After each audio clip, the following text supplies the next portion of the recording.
గత 3 నెలలుగా మీకోసం మేము ఉన్నాము.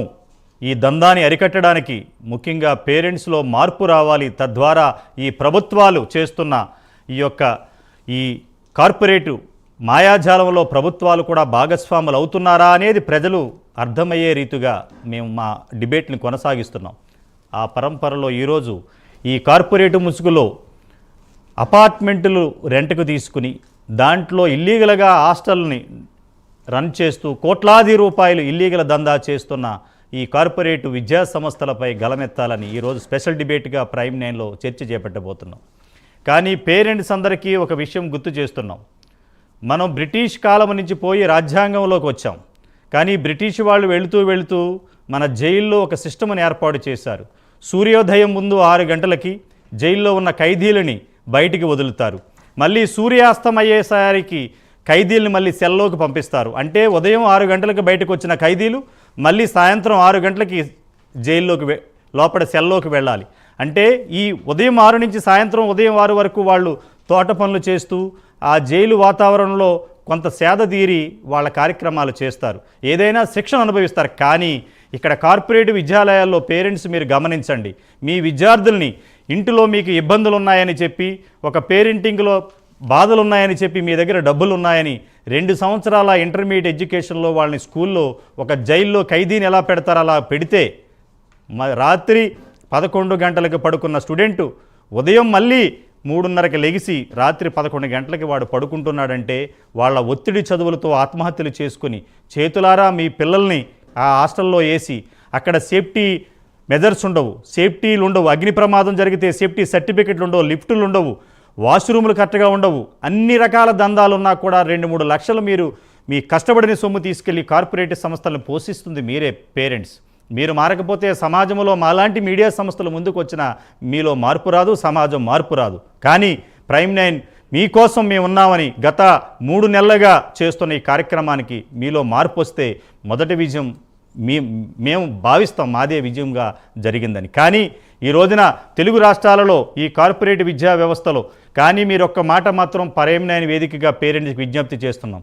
ఎందరో మహానుభావులందరికీ వందనాలు అన్నట్టు డాక్టర్ అబ్దుల్ కలాం, జేడి లక్ష్మీనారాయణ, ఎంతోమంది ఐఏఎస్ ఆఫీసర్లు, ఐపీఎస్లు కూడా గవర్నమెంట్ స్కూల్లో చదువుకుని ఎక్కడ హాస్టల్స్ లేవే, ఎక్కడ ఇటువంటి నిర్బంధ విద్య లేదే. కానీ ఈ రోజున తెలుగు రాష్ట్రాలలో ముఖ్యంగా ఈ హైదరాబాద్ జంట నగరాలలో ప్రతి చోట ఇల్లీగల్గా అపార్ట్మెంట్ల్లో గల్లీలలో సదుపాయాలు లేని చోట హాస్టల్లో వేసి మీ పిల్లల భవిష్యత్తుని మీరు ప్రణంగా పెట్టి వాళ్ళ ఆత్మహత్యలు చేసుకోవడానికి మీరు ఇబ్బంది పడుతున్నారు. ఒక విషయం మీకు తెలియజేస్తాను, 2 సంవత్సరాలే కదా మేము చదువుకుంటే పిల్లవాడు బాగుపడతాడు ర్యాంకులని మీరు ఆలోచన చేస్తున్నారు. కానీ ఆ 2 సంవత్సరాలలో ఆ అబ్బాయి మానసిక ఒత్తిడి, అతను జీవితంలో ఏం కోల్పోతున్నాడు. కానీ అదే పిల్లవాడు ఉదయం 8 గంటలకి స్కూల్కి వెళ్ళి కాలేజీకి వెళ్ళి తిరిగి ఇంటికి వచ్చే లోపల సమాజంలో ఏం జరుగుతుందో తెలుసుకుంటాడు. ఆ కాలేజీలో చదువులు అయిపోయిన తర్వాత క్లాసులు అయిపోయాక ఇంటికి వచ్చేటప్పుడు సమాజ వికాసం కోసం సమాజాన్ని చూస్తాడు. కానీ చెల్లపల్లి జైల్లో ఉన్న ఖైదీకి మీరు వేస్తున్న ఈ శ్రీ చైతన్య హాస్టల్లో వేస్తున్న పిల్లవాడికి ఏమీ తేడా లేదు. ఇంకా ఏదన్నా చెప్పాలంటే ఆ జైల్లో ఉన్నవాడికైనా కొంచెం మానసిక ఉల్లాసం కోసం, ప్రకృతి ఉల్లాసం కోసం జైలు ఒక 100 ఎకరాల్లో ఉంటే వాళ్ళు అక్కడ ఖైదీలను తిప్పుతారు.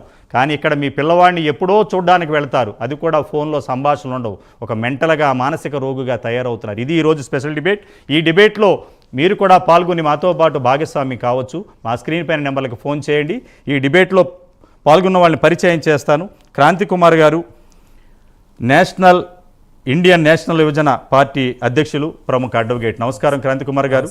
అలాగే వి గజేంద్ర గారు, state general secretary, student wing, YSRCP, Tirupati నుంచి జూమ్ లైన్లో అందుబాటులో ఉన్నారు. నమస్కారం గజేంద్ర గారు. మీ వాయిస్ క్లియర్ ఉందా? Okay okay okay. మన కార్పొరేట్ విద్యా వ్యవస్థల్లో జైళ్లు బాగున్నాయా, లేకపోతే ఈ కార్పొరేట్ విద్యా సంస్థలో శ్రీ చైతన్య హాస్టల్ బాగున్నాయంటే ఏమంటారు?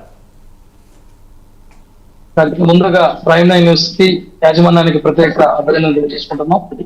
ఇందులో భాగంగా సత్యనారాయణ గారు పట్టు విడవకుండా గత 60 రోజులు పైబడి ఈ పోరాటం చేసినందుకు అభినందనలు తెలియజేసుకుంటూ, అదే విధంగా మా పోరాటంలో కూడా మీరు భాగస్వాములు అవుతారని మనస్ఫూర్తిగా కోరుకుంటూ ఈ డిబేట్ ని కంటిన్యూ చేద్దాం. ప్రైవేట్ హాస్టల్లా లేకపోతే జైల్లో అంటే నేను జైలుకే ఓటేస్తా. ఎందుకంటే జైల్లో ఒక నాణ్యమైన ఫుడ్ ఉంటుంది, పర్యవేక్షణ ఉంటుంది. ఒక అధికారి మీద ఇంకొక అధికారి ఉండి ఆ యొక్క మొత్తానికి వాళ్ళ హక్కుల్ని కాపాడేటువంటి ఒక వ్యవస్థ జైల్లో ఉంది. కానీ ఈనాటి బాలలే రేపటి పౌరులని మనం గొంతు చించుకొని పెద్ద పెద్ద సమావేశాల్లో మాట్లాడుతున్నప్పటికీ, పిల్లలకి బోధిస్తున్నప్పటికీ, మన మీడియా అరసి చెప్తున్నప్పటికీ అవన్నీ కూడా పక్కన పెట్టి అవి వసతి కేంద్రాలు కాదు, వ్యాపార కేంద్రాలుగా ఉన్నాయని వాళ్ళ కొద్ది చెప్పకనే చెప్పాలి మనం. ఎందుకంటే ఒక పిల్లవాడు అమ్మ ఒడిలో నుంచి బయట వచ్చిన తర్వాత బడి ప్రాంగణంలోకి స్కూల్కి వెళ్ళి ఆ స్కూల్లో 4 అక్షరాలు నేర్చుకొని యవ్వనానికి అటు వయసుకి మధ్యస్థంలో ఉండి ఈ సమాజాన్ని తెలుసుకునే సమయంలో జైలుల్లో ఘోరంగా పిల్లల్ని బంధించి వాళ్ళ మీద నేను చదువు చెబుతున్నాను అని చదువుని వాళ్ళకి చెప్పే పరిస్థితి ఉంది చూడండి. అది చాలా దారుణమైన పరిస్థితి. ఇవాళ ఈ రాష్ట్రంలో కానీ ఈ దేశంలో కానీ ఈ ఓల్డేజ్ హోమ్లు ఎందుకున్నాయో చెప్పనా? ఈ ముసలి వాళ్ళు పెద్ద పెద్ద వాళ్ళని ఆ గృహాలు ఎందుకు నిర్బంధిస్తారు చెప్పనా?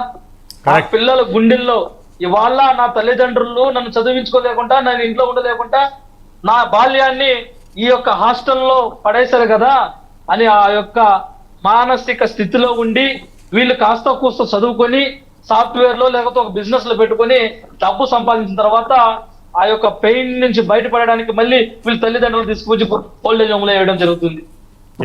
అంటే పేరెంట్స్ ఒకటి ఆలోచించాలి. పేరెంట్స్ ఏం ఆలోచించాలి? వాడి జన్మ హక్కు, వాడిని కనేంత వరకు తల్లిదండ్రుల బాధ్యత ఉంటుంది. కన్న తర్వాత వాడికి స్వేచ్ఛగా వదిలిపెట్టి చదువుకునే ఒక వెసులుబాటు కలిగించాలి. ఇంకా అధికారుల ప్రభుత్వాలు జోలికి వస్తే అధికారులు ఒక హాస్టల్లో ఒక రూమ్ లో ఎంతమంది ఉండాలి? ఓ 2 3, ఎక్కువ తక్కువ అయితే ఒక 5 మంది. ఆ 5 మందికి మంచి మంచాలు పెట్టి వాళ్ళకి మంచి ఫుడ్ పెట్టి వాళ్ళకి కావాల్సిన సదుపాయాలు ఏర్పాటు చేస్తే చదువుకోవడానికి వాళ్ళకు ఒక ప్రశాంతమైన వాతావరణం కల్పించాలి. అవి లేకుండా మీరు అన్నట్టు ఇంత ముందు 11 గంటల వరకు, నైట్ 12 గంటల వరకు వాళ్ళతో బట్టి పట్టించి మళ్ళీ పొద్దున్నే 3ంటికి లేపి మళ్ళీ చదువు చెప్పించి వాళ్ళు ఏం చదువుతారు? ఆ వయసులో ఎలా చదువుతారు? ఇంతకుముందు ఇంకొక మాట అన్నారు మీరు, ప్రభుత్వ పాఠశాలలో ప్రభుత్వ కాలేజీలో చదువుకున్న వాళ్ళు అత్యున్నత స్థాయిలో ఉన్నారని అంటున్నారు. దానికి ఎగ్జాంపుల్ చెప్తా. బాయిలర్ కోడిని తీసుకోండి, ఒక నాటుకోడిని తీసుకోండి. ఒక నాటుకోడి విచ్చలవిడిగా బతికి చాలా స్ట్రాంగ్ గా ఉంటుంది, దాని ఒక ఆహారం కూడా చాలా బాగుంటుంది. అదే ఒక బాయిలర్ కోడి రూమ్ లో ఉండి దానికి ఇంజక్షన్ ఇచ్చి 3 నెలల్లోనే లావుగా లంపుగా వచ్చేట్టుగా, కేజీలు వచ్చేట్టుగా దాన్ని పెంచి పెద్ద చేసి మార్కెట్లో అమ్మితే లేనిపోని రోగాలు మనకు వస్తున్నాయి.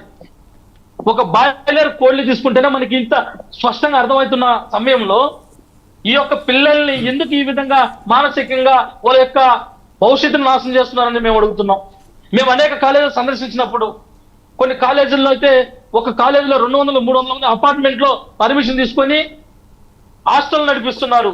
ఇక్కడ డిస్ట్రిక్ట్ ఆఫీసర్ కానీ, హెల్త్ ఆఫీసర్లు కానీ, ఎంఈఓ కానీ, డిఈఓ కానీ, మున్సిపల్ ఆఫీసర్లు కానీ వీళ్ళంతా ఏం చేస్తున్నారని అడుగుతున్నాం.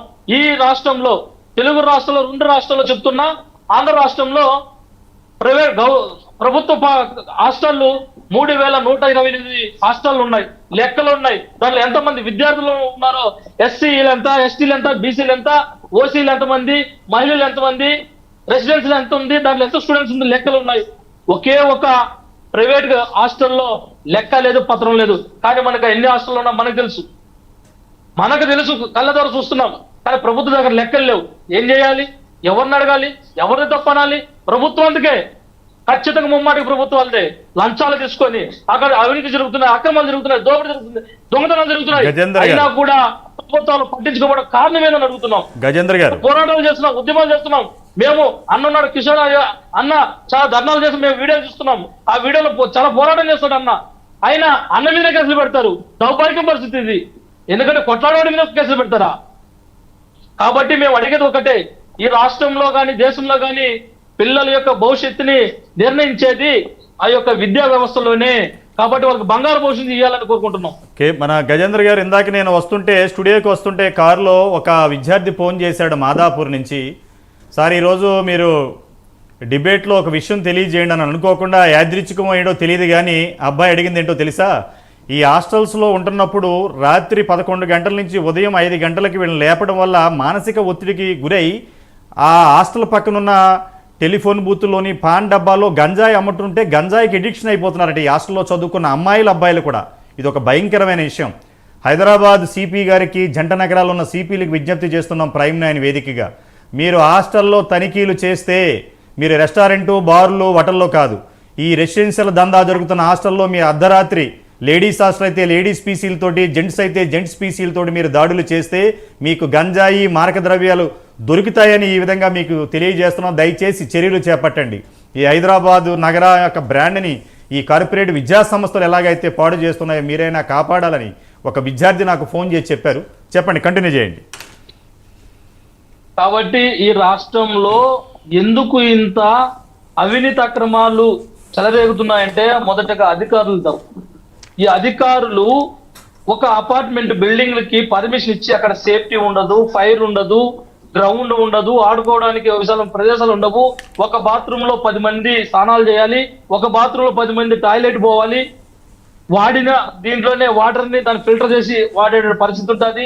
భోజనాలు ఎటువంటి భోజనాలు పెడుతున్నాం మన అందరూ కూడా తెలుసు. నాణ్యమైన భోజనం అని చెప్పి ₹1,00,000 తీసుకుంటారు. దానికి రసీదు ఉండదు, రిసిప్ట్ ఉండదు. ఒక నామకే మాత్రం ఏది కూడా ఒక హెల్త్ ఆఫీసర్ కానీ, ఒక ఉన్నతాధికారి కానీ ఆ హాస్టల్కి వెళ్ళి సందర్శించి పాపన పోలేదు. మేము ఎన్ని కొట్లాడినా, ఎన్ని పోరాటాలు చేసినా తిరిగి మా మీద కేసులు పెడతారు.